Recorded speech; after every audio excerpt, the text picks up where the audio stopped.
Okay. Sorry we're a little bit late getting started today.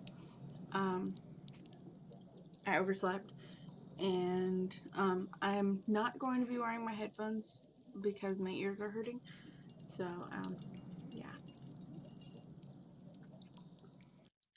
And just waiting on the Sims to finish loading, but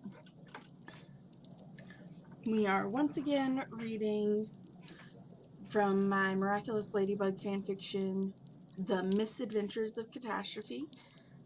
We are on chapter 10, which is titled Changes. The summary is a rare break from Akuma attacks. And I'll just get into the meat of it because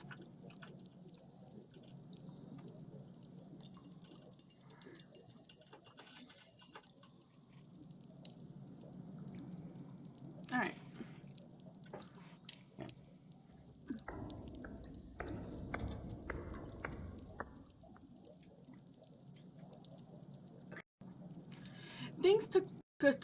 Things took a turn for the better for Chloe at home.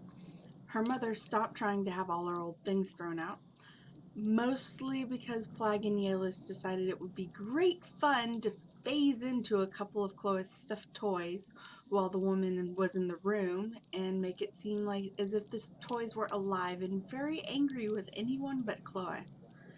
Audrey wouldn't even come into Chloe's room after that. She was grateful for the reprieve, even if she had been afraid of the troublemaking Kwamis would reveal themselves to her mother. The creepy butler had been fired by her father after Chloe caught him trying to take a picture of her after a shower. Jean-Yves had been rehired with strict instructions to encourage Chloe to not be kind. She knew that he wouldn't adhere to that. It had never seemed in his nature to be even slightly mean. The Akuma attacks continued, but they got into enough of a rhythm that things were handled quickly and efficiently. She managed to get her grades up enough that her parents started to believe that she might have gone back to having Sabrina do her homework for her again. The thing they consistently lectured her about was her attempts to be nice. The only thing that kept her from snapping was her duty to the city as Catastrophe.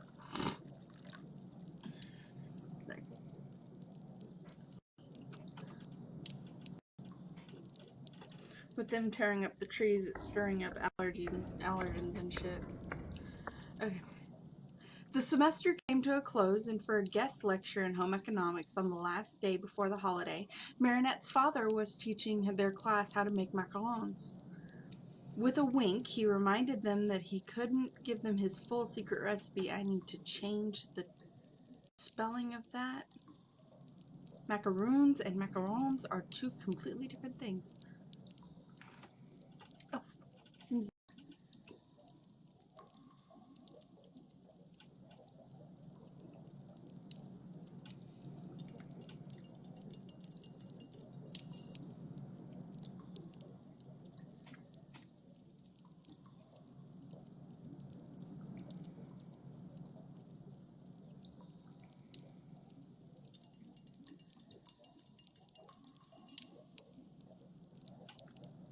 Get some reading.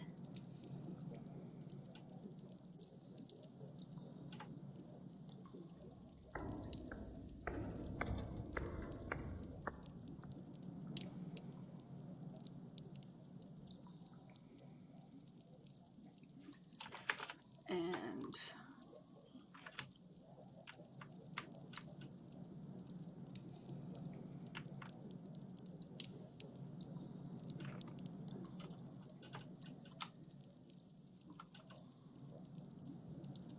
aesthetic.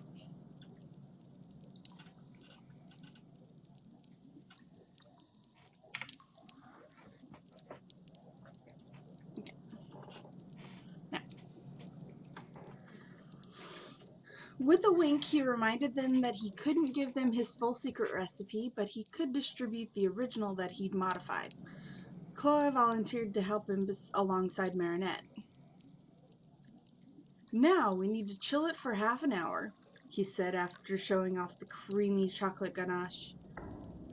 Marinette or Chloe? Yes? They asked at the same time. Will one of you take this to the cafeteria fridge for me, please? He asked, and Marinette took the bowl. In the meantime, I'm going to show your class how to whip up egg whites. Marinette nodded and headed out of the classroom. Chloe noticed Sabrina on the phone and she frowned a little. Chloe, will you hand me the egg whites that we separated earlier, please? She snapped out of it and handed him the bowl. An alarm went off and she glared at Sabrina, who simply smirked and filed out of the room with the others. I hope it's only a fire drill, Tom sighed as he followed the class. Everyone gathered in the courtyard as the fire department's captain spoke with the principal by the entrance. Someone had the bright idea of calling the fire department, he told them. Someone amongst us thought it would be funny to waste the fire captain's valuable time. Yes, in fact, hold on. Mr. Damocles held up a hand to cut off the captain. I want the guilty party to apologize to you. No one spoke up, and Chloe almost accused Sabrina of doing it. If no one will confess, then the whole school will be punished. Everyone looked to each other.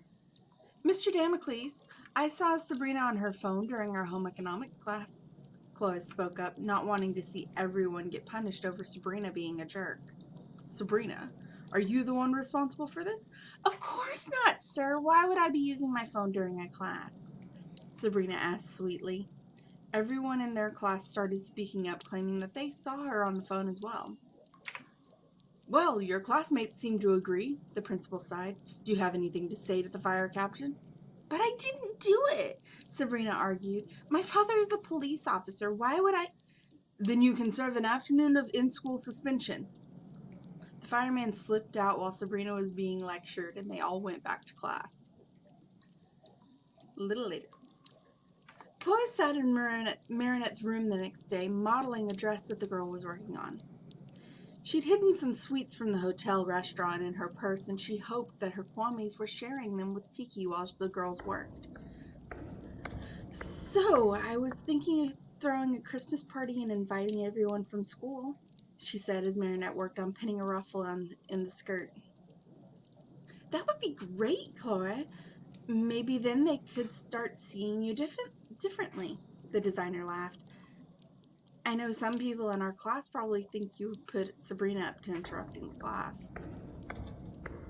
Yeah, I'm glad they all agreed when I said something, but they probably just agreed so that no one else would get punished, Marinette finished for her. But maybe a party could help. I can talk to my parents about catering. I'd want to pay them for it, you know. Catering a party for the whole school would be a big job, and it wouldn't be fair for them to do it for free just because we're friends, she told her. Marinette laughed a little and stepped back to eye her work. The girl frowned and grabbed a few more pins, taking out the others and shifting the fabric into a different style. They don't like taking money from my friends, but you could try to convince them to take money for it, she said lightly, eyeing the skirt again. She nodded and began carefully stitching down the design. I can help with the decorating. Thanks, Chloe laughed, hugging her. She pulled away to look at the dress in the mirror. How did I never notice how good a designer you are? I don't know, too busy dragging me down? Yeah, she sighed. You know, I was just jealous of you. I'm still kind of jealous. Everyone you talk to likes you, and your parents are so sweet. Now you're just being silly. Let's get to planning that party. You want it to be on Christmas or just a we survived a semester with a terrorist kind of thing? Well, I'm sure everyone has plans for Christmas and the other holidays. I know Madame Cesar is taking an entire week off for Kwanzaa or Hanukkah or something like that. My mother was not happy about my father approving that. Your mother is a terror, Marinette noted as she got out her sketchbook. Yeah. The party was set for the weekend, and the hotel ballroom was decorated for the event. The only person Chloe didn't invite was Sabrina, simply because it didn't feel right including Sabrina when she only caused problems for everyone. Marinette had been right about having a hard time giving money to the bakers over the big order for the party. She'd finally managed to convince them to let her pay for it. Everyone arrived at the party and seemed to be enjoying themselves, even greeting Chloe as if she was a friend. The only ones that seemed leery were the members of her own class. She made a special effort to make them feel welcome and see that she was changing for the better. "This party is amazing, Chloe," Adrian commented behind her. "Meredith designed all the decorations," she said lightly, pushing her friend towards him. She knew that Marinette had a huge crush on Adrian, even though thought of someone else being with her hurt. What she wanted more than anything was for Marinette to be happy. "She's pretty awesome, right?" "Absolutely," he agreed. "I noticed Sabrina isn't here." "Because I didn't invite her," she said. She sighed. It didn't feel right after the trouble she caused at school. "Are you absolutely sure she was the one that called the fire department?" Sorry. "I'm positive. She was on her phone and she was acting all smug when we were filing out," she told him. "And besides, it's something the old me would have done." "I believe her," Marinette said lightly. Sabrina's not there. "Sabrina's been a terror since Chloe stopped bullying people. And I saw Sabrina on her phone too." "If you're sure, but I mean," he trailed off. "Adrian, I know you don't have much experience with people, but sometimes people do things to hurt others." "Like putting gum on someone's seat for no reason?" he asked. "I did not tell her to do that," Chloe sighed. "But at the time, I was also okay with it. I just wasn't okay with Marinette thinking you were involved." "You didn't do much to defend me then," he sighed. "I had a lot going on that day. I'm sorry." "You're forgiven, Coco," he laughed. The three of them went to mingle and join the party. Everyone seemed to be having fun, chatting, dancing, enjoying the food. They were in the middle of a game when Chloe noticed her mother watching the event with a scowl. Excuse me, I put something on my glasses.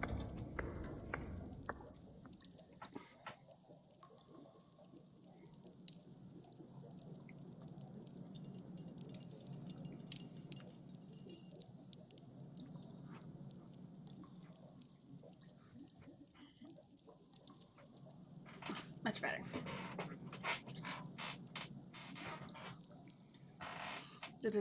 Yeah. She excused herself and started to approach the woman, not wanting any trouble when things were going so well. Jeannine's beat her to her mother, and the two adults slipped out of the ballroom. She worried her lip and went back to the group she was playing with. "Everything okay, Chloe?"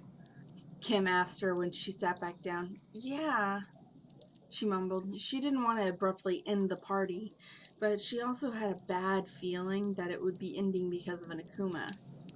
Their game ended easily, and it didn't seem as if her fears were founded. "I found a bottle!" Alex shouted. "Who wants to spin it?" "Come on, Alex," Nathaniel groaned. "No one plays spin the bottle anymore."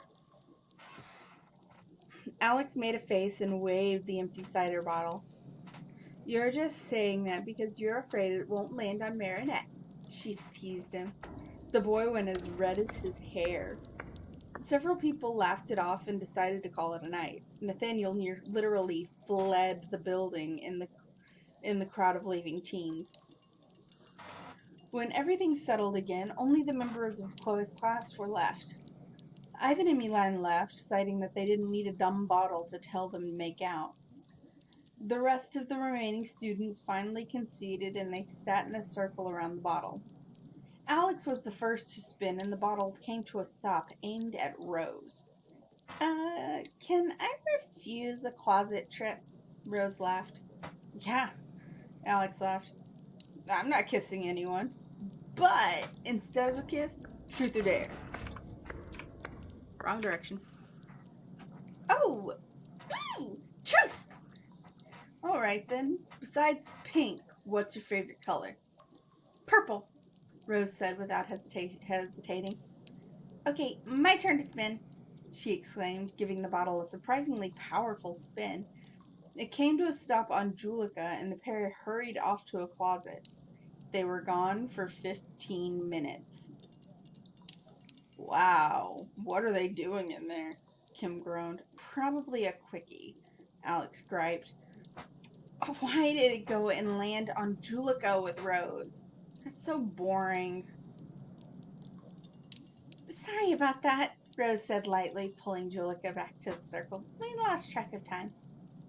Or something like that, Julika mumbled before spinning the bottle. It landed on Chloe and they both blanched. Truth or dare?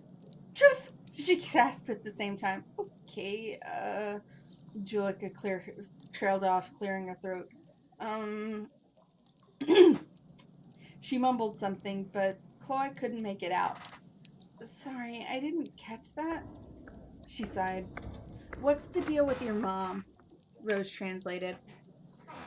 My mother, she worried her lip. She only moved back to Paris because I'm trying to be nice. My parents don't like that.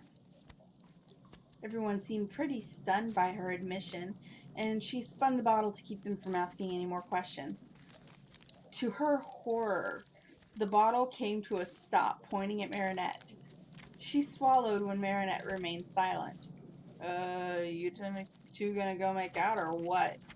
Alia joked, seeming to snap Marinette out of whatever she was thinking. Marinette stood and started for the closet. Chloe took a deep breath and followed her. She heard the whispering from the group. Wait, so you have to go into a closet and kiss whoever the bottle points to? She heard Adrian gasp. Yeah, have you never played Spin the Bottle before? Alex taunted. Of course, if you're like me and just not into it, or Rose and already in a relationship, you can refuse and pick Truth or Dare instead. She didn't hear Adrian's reply as she shut herself in the closet with Marinette. So, I've never kissed anyone, Marinette murmured. Neither have I, she sighed. Marinette, you don't have to do this. I know you've got that crush on Adrian, and she was cut off as Marinette kissed her with enough force to make her stumble backwards. It took all of half a second for Marinette to back away. Sorry, Marinette stumbled over her words, and Chloe took the initiative this time, cutting her off with a kiss of her own. Marinette backed into the wall as Chloe put a hand back to the back of her neck, holding her gently as she twined her fingers in Marinette's soft hair. She lost track of everything but the feeling of Marinette's lips and the taste of ginger snaps. She was sure she vaguely heard a range of soft noises from their three kwamis, from the adoring "aw" to a disgusted gag. Two guesses as to which kwamis were going "aw" and which one was bleh.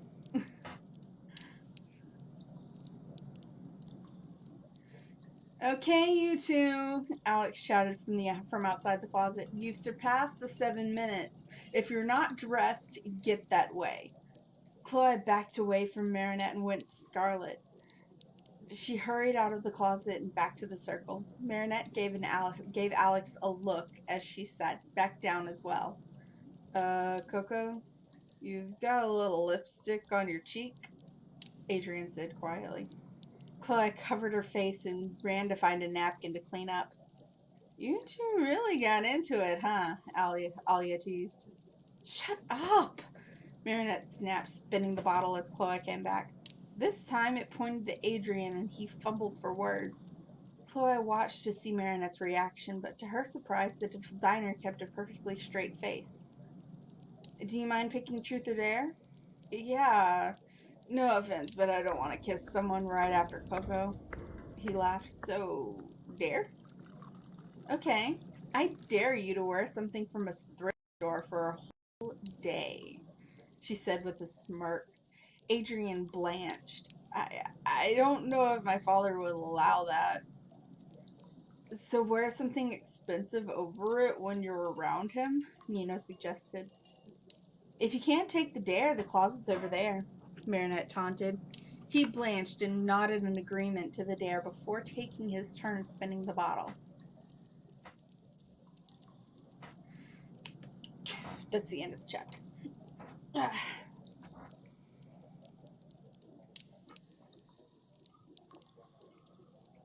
Yeah, that was short and sweet, and the real start of the Cloanette shippiness in this fic. Excuse me a moment.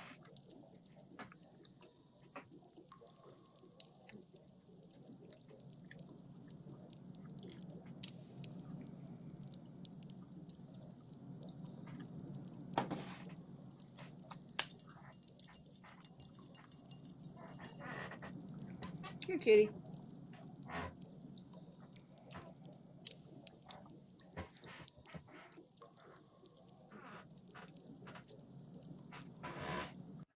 Yuki doesn't like it when I'm talking to the computer.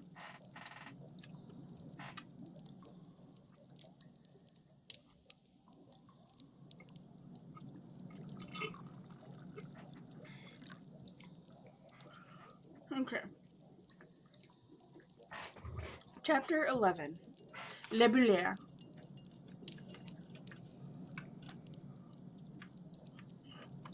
When plans are made and ruined for a party, Paris's heroines must fight to save all of the adults in the city.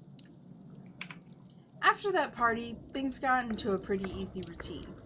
Chloe managed not to see Sabrina around the entire break, and both of her parents gave her plenty of space. One day, Marinette and Chloe were hanging out when Nino started sending photos to Marinette. They watched the photo story as Nino documented Adrian following through on the dare from the party. They had a good laugh as they watched the photos show up. Nino took Adrian to a thrift store with the blonde going as incognito as he could.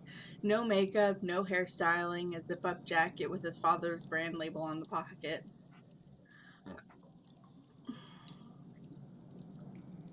Nino made comments to explain context as Adrian picked out a generic shirt with a lame phrase printed on the front, then rushing to the bathroom after taking a joke too seriously.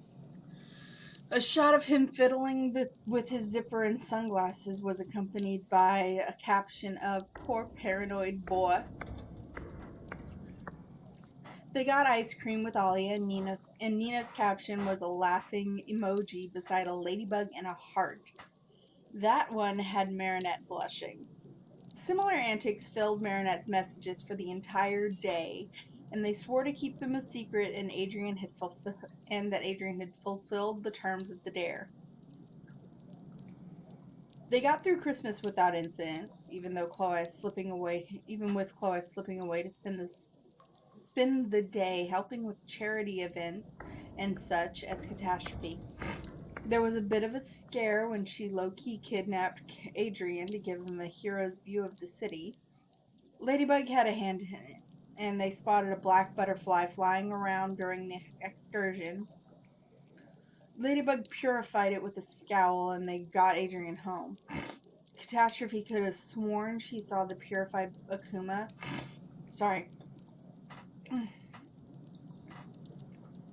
Flying into a basement window at the Agreste Manor. But the light could have been playing tricks on her as well. The two heroes had spent the rest of the evening sitting on top of the Eiffel Tower with snacks from Marinette's bakery, discussing things.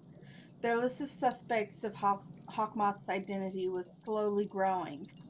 Gabriela was at the top of the list, but the mayor had made the list along with a particularly nasty police officer. They didn't rule anyone that had been akumatized out, simply because there was so much that they didn't know about him. Would he somehow akkumatize himself to try and give himself an alibi if they ever figured him out? School started back up and the class seemed a bit more open to Chloe. She tried to talk to Sabrina, but things seemed to be back to square one with her. Sabrina had 2 copies of their holiday homework ready to turn in and was eagerly awaiting instruction as she had always done. Chloe wordlessly turned in her own version of the homework. Between classes, Sabrina expressed surprise that Chloe had done her own homework. But she reminded her friend that she was doing her own work now and that Sabrina could focus her energy on other things. Lunch rolled around and Marinette presented Adrian with a box before he hurried off to a photo shoot. Oh, great, Chloe groaned. It's Adrian's birthday. I completely forgot. That's okay, Chloe, Sabrina laughed. I can pick something out to give him in your stead. That won't be necessary, Sabrina, she told her. I can pick something myself. She pulled Sabrina along to the small group of Alia, Nino, and Marinette. Hey, Chloe, Alia greeted. Her face dropped into a bit of a scowl. Sabrina. So, are we a go for that party you were talking about? Marinette asked, clearly trying to diffuse any negative interactions before they started. Chloe gave her a grateful smile. She was really trying, and she wanted to stay friends with Sabrina. She hoped that enough positive influence could break Sabrina of their old habits. His dad said no, and Adrian's being a doormat. Nino sighed. Gabriel is really paranoid. He's been even worse since Emily disappeared. Chloe sighed. And if he was really Hawkmoth, he might be aiming to get at Adrian. And without his mom to buffer the restrictions, Adrian isn't exactly used to standing up for himself, she explained. He and I have been friends since we were little. If I back you up, maybe we can change Gabriel's mind about a party? You sure about that? Nino asked. There's no harm in trying, she said lightly. We have a free period after lunch. We can go then. Partly because I need time to grab him a present. I completely lost track of the date and only just remembered Riri's birthday. Riri? Alia laughed. Does it have something to do with his nickname of Coco for you? Well, when we were little and he hadn't gotten all of his teeth, he couldn't manage saying my name. So it kept coming out as Co, so he just started calling me Coco. And then I started calling him Riri when he kept it up after being able to say my name. That's actually pretty adorable, Marinette laughed. They parted ways and went about their lunch plans. Chloe bought a hat for Adrian to match the scarf that Marinette had made for him. Marinette helped with color picking, but Sabrina had gone about her own business, with Alia graciously offering company. While she was wrapping the present in private, Plag and Yelis were helping with the ribbon. I have a favor to ask one of you, she sighed. Does it have anything to do with you going to Adrian's house in a bit? Plag groaned. It does, actually.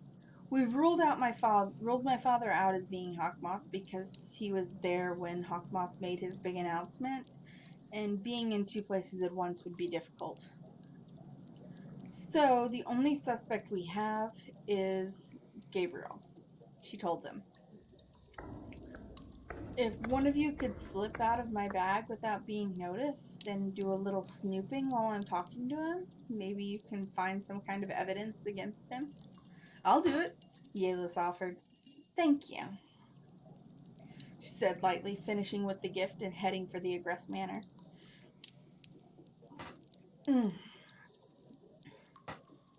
Nina was waiting outside the gate for her, and she rang the bell. The camera extended.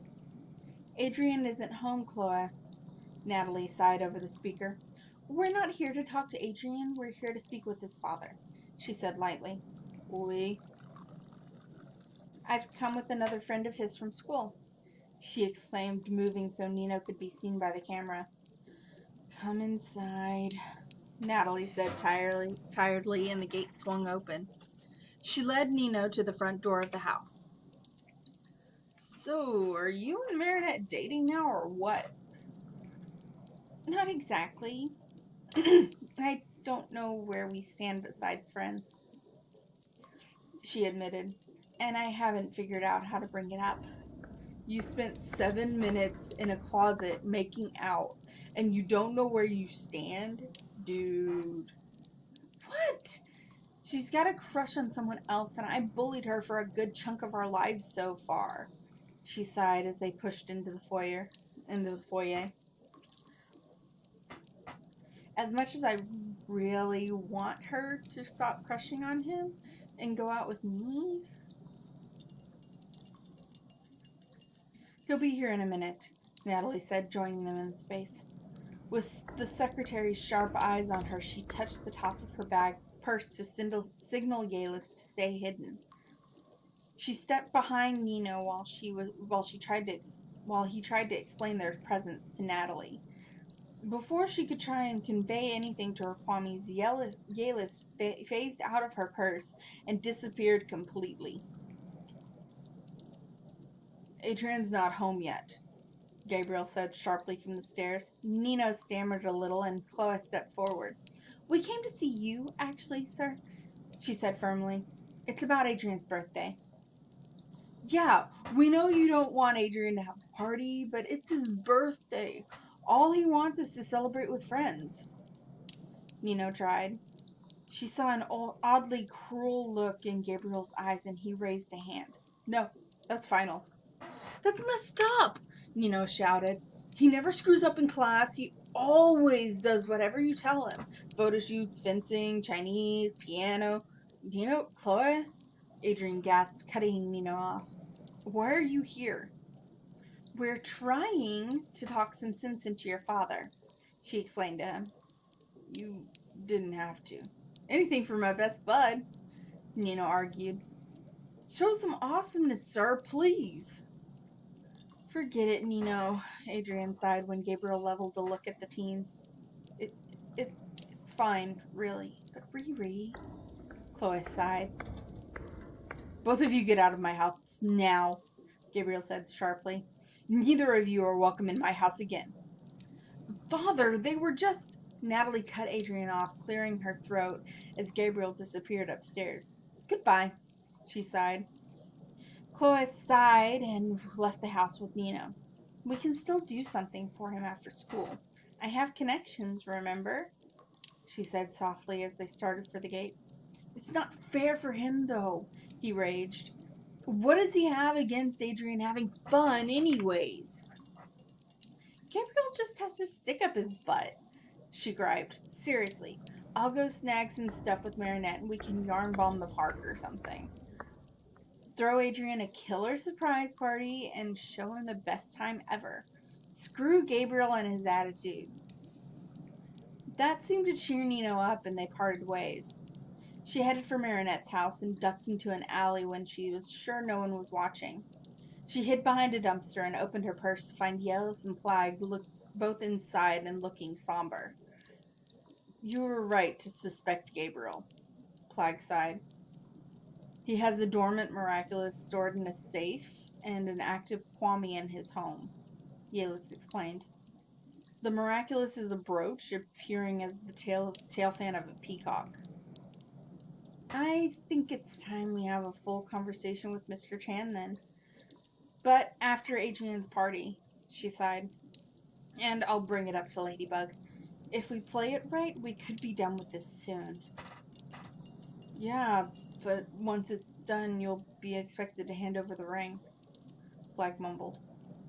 What? She gasped. Just as she was about to ask for more information, she heard screaming. Great, just what we need. She sighed and called for her transformation. She jumped to the roof and saw bubbles carrying adults into the sky. She looked to the ground to see children and teens left behind, sobbing or comforting others. Mama! She heard Marinette shout, and she looked to see both of her friends' parents being carried away. Baba! Catastrophe! A teen shouted and she dropped to the ground. Are you okay? She asked the small group.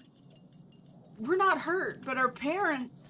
Don't worry. Ladybug and I will get them back, she promised. Get inside and stay safe. Okay. Another agreed, and they led the little ones to safety. Catastrophe! Ladybug shouted, joining her. Any clues about what's going on? Let's get somewhere no one can overhear, she sighed, heading for the rooftops. Ladybug followed. I have a sinking feeling it's your friend Nino. Great, I guess it talks with Adrian's dad and didn't go so well. I guess not, she said carefully. Let's take care of this. Right. If it's Nino, he'll probably be gathering up our classmates to forcefully throw a party now that he's gotten the adults out of the way. They heard an explosion and Catastrophe looked to see fireworks going off over the aggressed manor. Or he already has everyone. Look, she gasped, pointing. Ladybug frowned and they headed to the source of the fireworks. They landed on top of the building's security wall and looked down to see that their classmates were gathered and half-heartedly dancing to music. Adrian seemed to be the only one having fun, though as he tried to mingle, he seemed to realize that this wasn't as good a party as it could have been. This is not how his birthday should be going, Ladybug murmured. And if my hunch is right, this is all his father's doing. Catastrophe sighed. I think we should crash this party and set things right. Agreed. Ladybug swung her yo-yo and hit the power strip attached to the music. Why you gotta be like that? The villain demanded. You made all the adults disappear, Ladybug reminded him. And forced your classmates into a party, Catastrophe added. They jumped to the ground. Everyone, get inside. We'll take it from here. The group of teens ran into the home to hide, and Ladybug and Catastrophe went to work. They were trapped in a bubble after a moment of blocking and dodging bubbles. Give me your miraculous before you run out of air, Belair demanded. Dream on, Ladybug snapped. Total party poopers, just like adults, he accused. Kids need adults. False. Kids need freedom, fun, to let loose and live it up. Adults are controlling and bossy. But adults keep children safe and protected, Ladybug argued. They care for their kids. They love them. Most parents do, Catastrophe mumbled, thinking about her own parents and how Gabriel was treating Adrian. Bring the adults back and we might consider striking a deal. Not a chance. Since you care so much about the adults, why don't you go float with them for a while? Maybe you'll change your tune then. He ran up and kicked the bubble into the air. Just great, Ladybug sighed. Well, as much as I enjoy your company, Cataclysm. She summoned a cataclysm and destroyed the bubble. Bubble.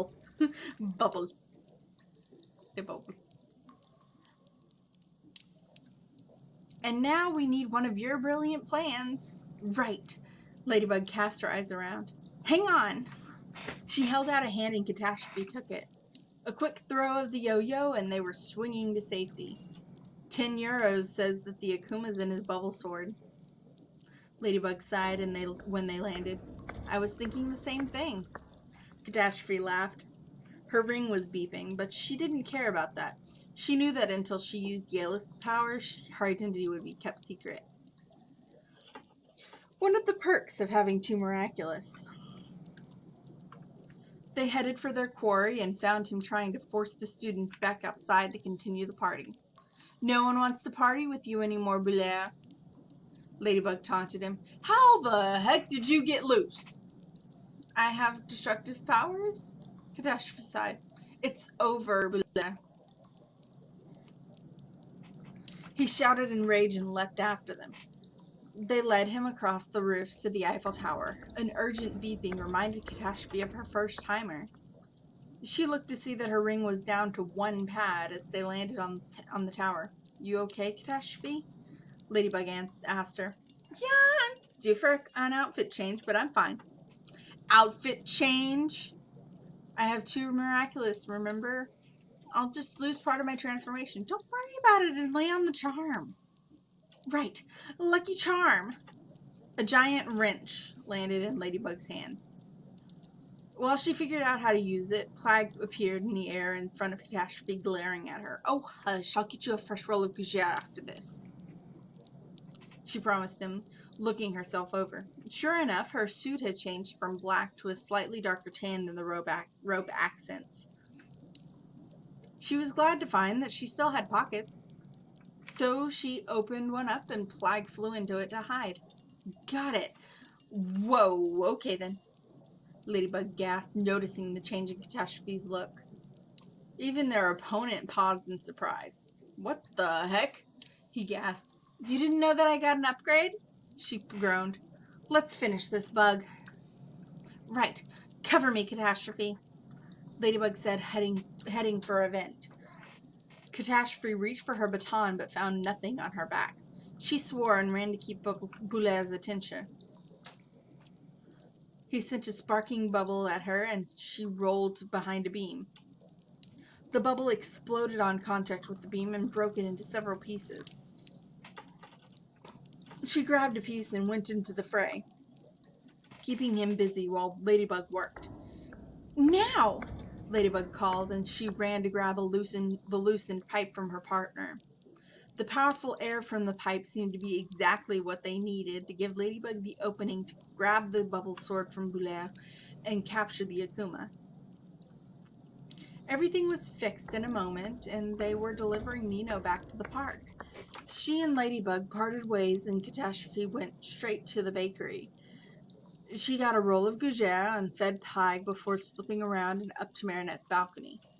She knocked on the hatch, and Marinette let her into the room. Catastrophe, what's wrong? Nothing's wrong, per se, she sighed. I just wanted to let you know that I did some recon earlier. One of my Kwamis found a miraculous in Gabriel Agrest's safe and an active Kwami in the building. We may have been right to suspect him. We can't take any action without some kind of confirmation. But it's the best lead we have, Marinette sighed. For now, we keep on. I have some stuff to take care of. It's my friend Adrian's birthday, and I want to help him throw a party to counter that farce that Boulet forced on him. You really like him, don't you? She tried to not to sound disappointed.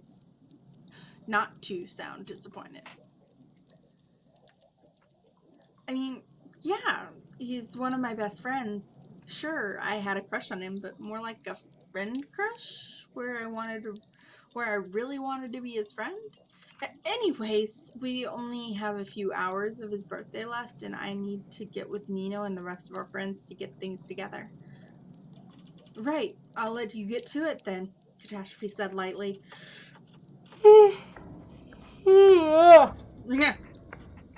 I just wanted to update you on what I found, since we didn't have time before. Marinette nodded and she left the room. After school hours, Chloe pulled Adrian to the park. Nino, Alia, and Marinette had thrown together some decorations and set up a DJ stand for Nino. When they got there, she saw that everyone in their class was there. Okay, Coco, what's going on? Adrian demanded. You'll see, she told him. They got to the party and the group gave an enthusiastic cheer. Not again, he groaned. No, this is for real, Adrian, she encouraged. Nino wasn't himself, and you know it. Okay, fine, he relented. Nino started the music, and everyone started dancing and laughing. She pulled Adrian into the fray and started dancing with him.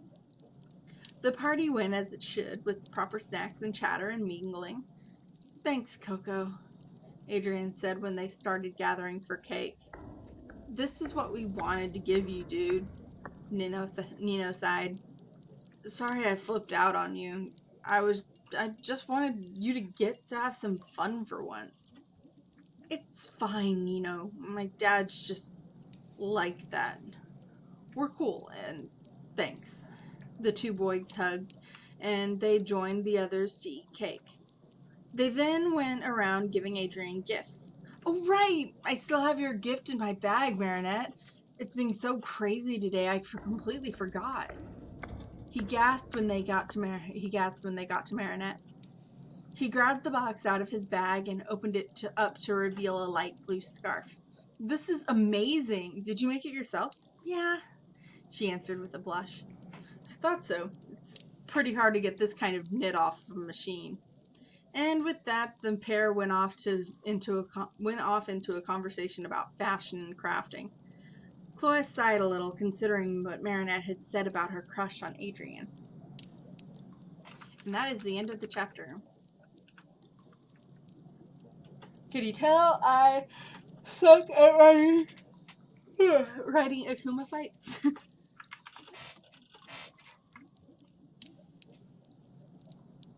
And okay.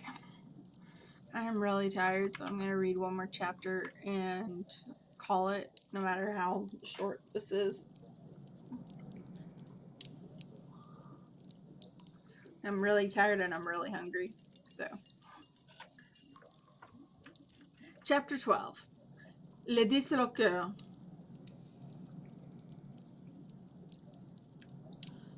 Valentine's Day has arrived, and with it, the usual teenage drama that draws out in Akuma. Of course, their literature class would be focusing on fairy tales and the romantic versions of them the week of Valentine's Day. Chloe had her own plan for the holiday. She'd been putting off talking to Marinette about where they stood, mostly because she was afraid of being rejected. Sure, they had kissed during that game of Spin the Bottle, but anything more than friendship hadn't been brought up. She planned to get Marinette a gift for Valentine's and ease into the conversation. In most fairy tales, the prince breaks the spell by kissing the princess, Madame Boussier was saying. Can anyone tell us why? Because only love can conquer hate, Rose called out. Correct, Rose. Technically speaking, Max sighed, pushing his glasses up a little. This reasoning is only exhibited in about 87% of all fairy tales, and thank you, Max, Madame Boussier interrupted him. That's enough. There need to be more fairy tales where the princess saves herself, Alex griped. The bell rang before an argument could be started. Right, well, don't forget to finish Sleeping Beauty by Charles Perrault tonight. And happy Valentine's Day, students. The class filed out of the room. And by the way, the teacher sighed as Chloe and Sabrina started to leave. Sabrina, I'd like to speak with you before you go. Chloe sighed, knowing exactly what Sabrina was about to get lectured about. She still insisted on doing and trying to turn in 2 sets of homework. It seemed like that was the only thing Sabrina was up to. How about no?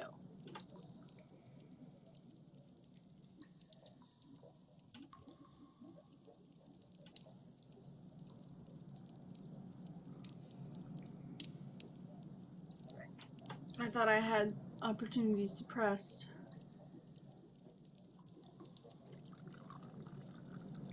Yeah, I have. Suppress opportunities. Do not enable ending. Okay.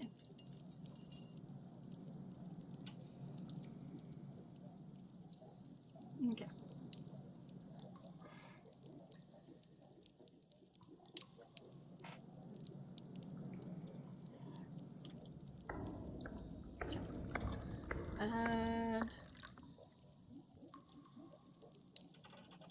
Oh yeah. It seemed like that was the only thing Sabrina was up to. She headed for a shop and started looking at the jewelry. A few minutes of searching and she found a nice necklace with the charm of a mouse holding a bouquet of 5 flowers. She smiled brightly and bought it before heading home. What do you guys think? She asked her kwamis, putting the necklace in her purse. I think you have an affinity for picking up miraculous, Clyde grumbled. Well, my dad was the one that bought the bracelet. she argued. And this is... She broke off when she saw Kim standing in the middle of the bridge she was crossing. Are you waiting for someone? I... He trailed off nervously. Kim? She sighed. He cleared his throat and knelt in a puddle. Will you be my Valentine? He managed to ask, opening a jewelry box and showing off a gaudy brooch. I'm sorry, Kim. I already have someone I'm going to ask, she told him. A cyclist rode through a puddle and splashed him with water, and a discarded chip bag flew into his face. Are you kidding me? He shouted. After everything I've done to help you out. Kim, no offense, but you and I weren't even really friends, she sighed. I'd like to be friends, but that's it. I'm not even interested in guys. Then you were just leading me on? He snapped. I thought you liked me. What? How can you think that? I have never said anything about liking you. She shoved past him and headed home. Talk about entitled, Plague griped when they were in private. Just because he did a few things for you? Maybe I could have been nicer about it, she sighed. You were as nice as you could be, Yalis encouraged. He was just being a jerk. But what if Hawkmoth takes advantage of that? There are plenty of people getting rejected on this stupid holiday, Clyde pointed out. If it's not him, it'll be someone else. That's encouraging, she groaned. Oh God, what if Marinette turned me down? I know she said her crush on Adrian was platonic, but what if that changed? Calm down, Chloe. Yalis laughed. Are all teenagers this afraid of rejection? You have no idea, she sighed. But what if things get awkward between us? I tell her I have a crush on her and she turns me down and we can't be friends anymore because stupid feelings? That probably won't happen. But you won't know for sure if you keep dancing around it, Yalis sighed. And yes, that's one of the miraculous from my temple. The mouse granting powers of protection. Like the turtle from my temple? Plague questioned. I don't know if she can create force fields. So, like the turtle from my temple. Plague laughed. He has an impenetrable shield and makes force fields. Is there a miraculous from your temple that has no offensive powers but can sense when another miraculous power is used? Nope. We've got creation, destruction, manipulation, binding, protection, transformation, and empowerment, plus 12 others, Plague explained. None of them are observers, though. This is all very interesting, but I was going to go to Marinette's to talk to her, so you guys are going to have to calm down with the chatter. Chloe laughed as she started to come to a populated area. She spotted Alia and Marinette crossing the park, chatting about something or other. Hey, Chloe, Alia called, waving at her. She grinned and headed to them. Hey, guys, she said lightly. Marinette offered her a heart-shaped treat, and she took it. So, any plans with Nino for Valentine's, Alia? Yeah, actually. My older sister is watching Ella and Etta, and she agreed to watch Noel while Nino and I go to a movie. Of course, I owe her for that now, but since Nino's the oldest and his parents are out of town for the weekend, Alia trailed off, and Chloe bit into the sicky sweet treat. What about you two? What are you treating Marinette to, Chloe? What? I wasn't... Chloe stammered before catching herself. We're not dating, Alia, Marinette sighed. Besides, you look kind of upset, Chloe. What happened? Well, she sighed and pulled the jewelry box holding the mouse pendant she'd bought. I was heading home after buying this for you when Kim tried to ask me out, and he got pretty aggressive when I turned him down. Uncool, Alia groaned. He didn't try anything major, did he? Thankfully, no. I would have kicked his butt if he had. I'm just kind of worried with Hawkmoth still on the loose. The last thing I want to do is see a classmate akumatized because of me again. Hey, you haven't been the one to hassle anyone into being taken advantage of, Hawkmoth. Marinette encouraged. Yeah, it's been mostly Sabrina bullying people in your name. Which, by the way, she was giving Kim a hard time about his mystery crush and the brooch he got to help Max to help him pick out. The brooch he presented me with when he tried to claim that I'd been leading him on by using him for dumb muscle before? Chloe asked sourly. Yeah, and I kind of feel bad. I didn't know he was talking about you when he was working up the nerve to confess. Marinette sighed. Yeah, we could have shut that down before he... What is that? Alia gasped, pointing. Chloe looked to see an akumatized boy flying above them. He spotted their heart-shaped treats and shot arrows from a bow. Marinette and Chloe both managed to get out of the way, rolling with practiced expertise in opposite directions. Alia shouted, and Chloe steadied herself to see that an arrow had struck Alia in the chest. It disappeared, and her friend's lips turned black. She frowned and stood. Alia? She questioned, approaching her. Marinette got to her feet and joined her. Why are you even talking to me? Alia snapped. We're nowhere close to being friends. She shoved the sticky treats into Chloe's chest and left. What did he do to her? Marinette asked as they stared after her. The villain above laughed loudly, and Chloe looked to see him pulling back another arrow. She narrowed her eyes and got ready to dodge out of the way. She saw the brooch he was wearing. Great, just great. Mr. Nice Guy got akumatized, she groaned. He let loose the arrow and she rolled out of the way. Get out of here, Marinette. He's probably after me. But Chloe, just go, she shouted, drawing his fire. She vaguely saw Tiki pop out of Marinette's purse before the girl ran off. You need to transform, Chloe, Plague grumbled. Stop being reckless. She shook her head and dodged another shot before hiding in an alley and taking shelter behind a dumpster. Seriously, I hate transforming, but you take way too many risks. Would you rather I recklessly transform in public in full view of an Akuma? Give me a second, she mumbled. Are we clear, Galus?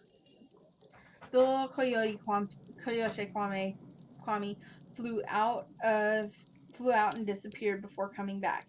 He nodded to her and she called for her transformation. She hurried out to meet with Ladybug. She spotted her partner on a roof, dodging the villain's attacks. Stop, Kim!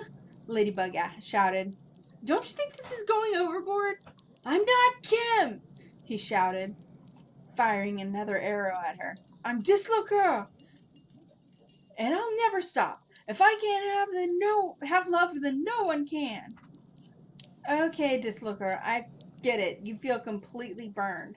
But just because you do something for someone doesn't mean you're entitled to a romance with them. Yes, I do. And I won't stop until everyone's heart is crushed, he declared. Say adieu to your loved ones. From now on, you'll hate them.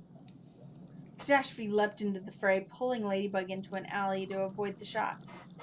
Catastrophe, you made it, Ladybug gasped. Yeah, let's get this nice guy under wraps, she said lightly. Sounds like a plan.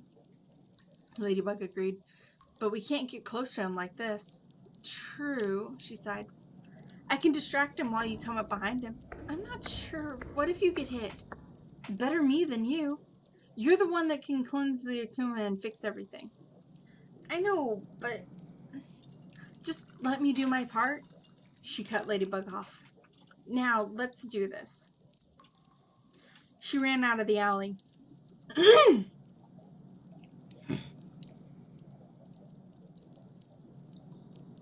I'm okay. I'm out of water.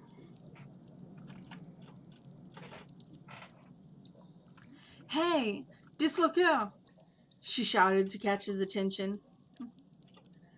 The villain took the bait and flew after her, firing off arrows as he went. She looked around, aiming to find a place where he would have to land. She ran into an alley, but found herself cornered. She swore and ducked away from a shot. He landed in her path and she looked for an escape. He smirked and took aim. "No!" Ladybug shouted and landed in the path of the shot. "Ladybug!" she gasped as Ladybug's lips turned black and she whirled around. "That was not the plan!" she shouted, grabbing her baton and extending it to head for the rooftops. Ladybug followed her after a moment and she darted away, trying to come up with a plan. Clearly the villain had struck a deal with Ladybug, or her miraculous would have been taken already. "Ugh, planning is Ladybug's thing," she groaned. "Stop running and fight me!" Ladybug shouted. "I don't want to fight you!"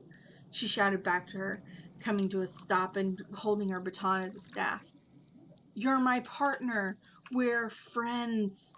"Ugh, you are definitely not my friend." The yo-yo came flying at her and she let it wrap around her staff, yanking against the string when she had the opportunity. "Come to your senses, Ladybug. This isn't you," she shouted as Ladybug fell forward. "This isn't the girl I fell in love with." "Ha! Love hates stronger." Ladybug stood and they struggled for control of the string for a moment before the yo-yo retracted. "You're wrong," she argued, remembering the lecture about fairy tales. "That's it." She lowered her weapon and slowly approached Ladybug. "What are you?" "We don't have to fight, Buginette," she told her, extending a hand. "Get back!" Ladybug gasped, backing away from her. Catastrophe jumped forward and very nearly managed to kiss Ladybug. "You savage!" "Just a peck," she argued, and the chase was on, with Ladybug fleeing from Catastrophe. She kept an eye out for Dislocator and his arrows, but remained focused on saving Ladybug first. Just when she had the other hero cornered... Sorry. Dislocator appeared and fired at her. She rolled out of the way and hid behind a tree. "You can't fight both of us, Catastrophe," Ladybug shouted. "Lucky charm!"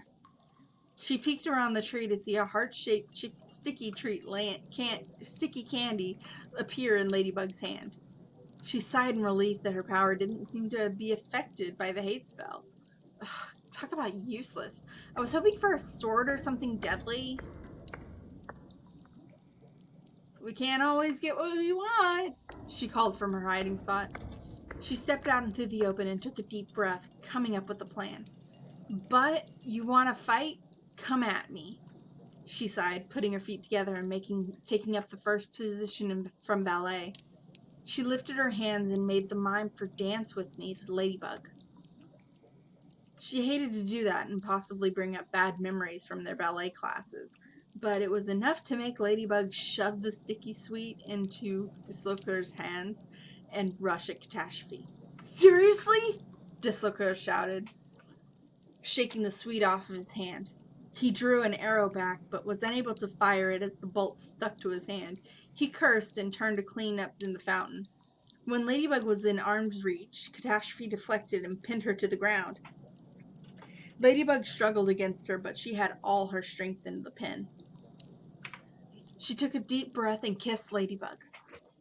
For a split second more, Ladybug struggled, and she started to worry that the kiss theory was a dud. Then Ladybug pushed against her, kissing her in return. She had to struggle to get her thoughts together and pull away from her partner after a long moment. "Catastrophe, what happened?" Ladybug asked blearily as Catastrophe stood and held out a hand. "No time to explain. I'm going after that brooch," she sighed, calling for her cataclysm. She rushed to Dislocator and grabbed the straps across his chest, destroying it and making the brooch fall into her free hand. "No!" Dislocator gasped, reaching to reclaim the brooch. He was just too slow to react as Catastrophe threw the jewel to Ladybug and it was destroyed. Ladybug fixed everything after purifying the Akuma.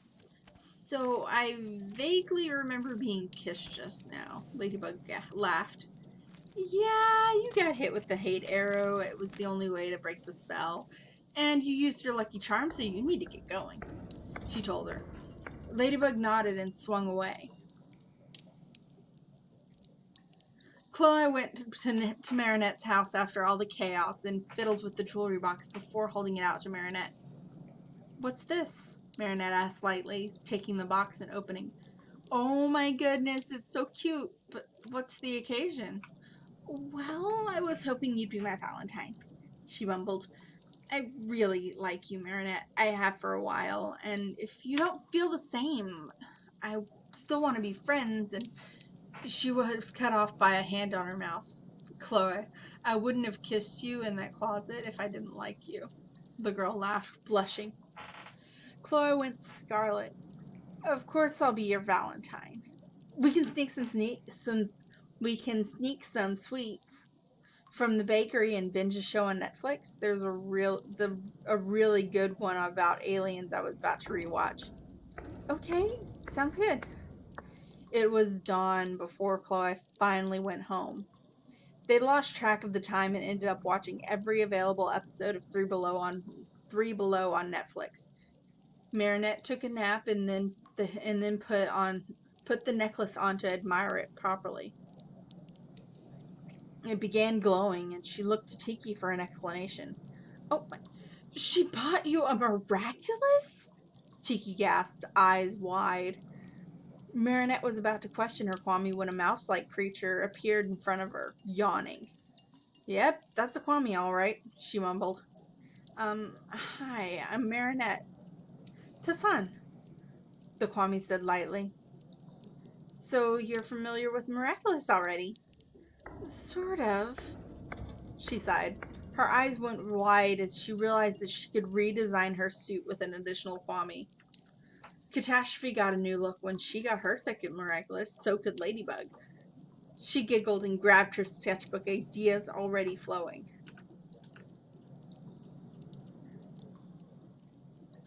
And yeah, that's the end of the chapter.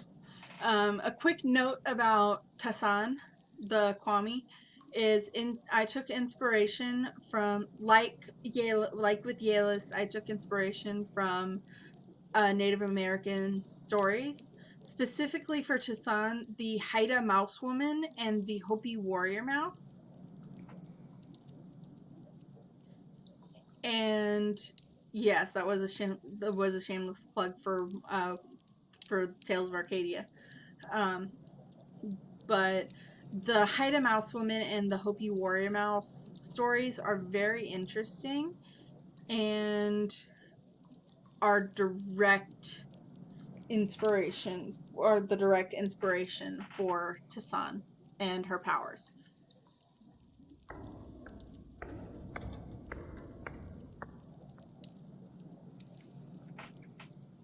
It's one of my favorite parts about coming up with new Miraculous is first I figure out what continent I want them to be from, and then I look into different animal legends from mostly indigenous folklore.